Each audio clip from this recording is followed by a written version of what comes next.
Let's bring in Deputy Executive Director of the Institute of Public Affairs, Dan Wild. Dan, we'll start with the Prime Minister. He's keen to have some of that Olympic glory rub off on him. He posted a video on X of a FaceTime conversation with some of our Olympic stars in Paris. Albo's dog Toto also made an appearance. Hey everyone. Hey. Greetings from Australia. We've been getting up very early here. You can see my little friend here. Is that Toto? That's Toto. She's collapsed here.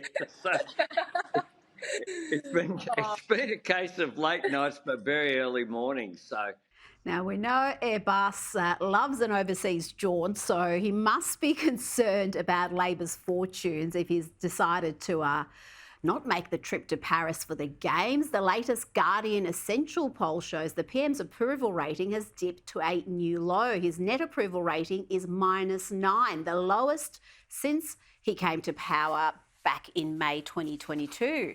What do you think of that little clip? Wholesome fun, I think, but will he be worried about this Essential poll? It is seen as a left-leaning poll, and even that isn't good news for him. Well, I think he will be worried about it. There's no doubt about that. I think he comes across as a bit inauthentic when he inserts himself. I don't think he's fair dinkum. When Bob Hawke was getting behind the America's Cup, or when John Howard was in his tracksuit at the Olympics, people knew it was from a place of authenticity, that these were genuine sports lovers. Albanese, it just doesn't come across as authentic on those things.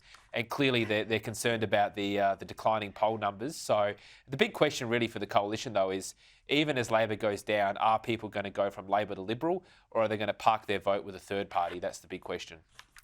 Yes, you would think he would be more at home, I don't know, at a music festival or at some pub band. That seems to be more his scene than sporting events, but I could be wrong there. Talking about the Olympics, they're having all sorts of issues there. The athletes are complaining.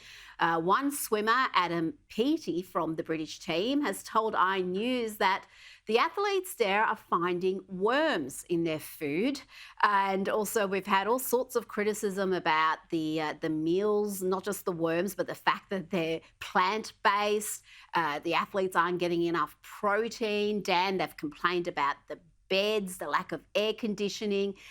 Seems it's not easy being green. They've tried to make these games environmentally friendly, and the athletes are suffering. Well, I think plant-based is French for lacking flavour. You know, the issue is, look, if you want to be vegan, that's fine, but it's being forced upon the athletes. They need high-protein, nutritious, dense meals so they can be their best in whatever sport they're competing in. They're there to win medals, to set records, to achieve excellence.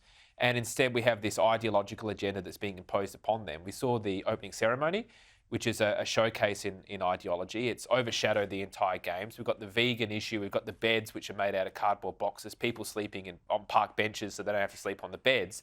So, look, I think the Olympics just needs to be focused on the sports, the athletes and the support staff who are there to do their best.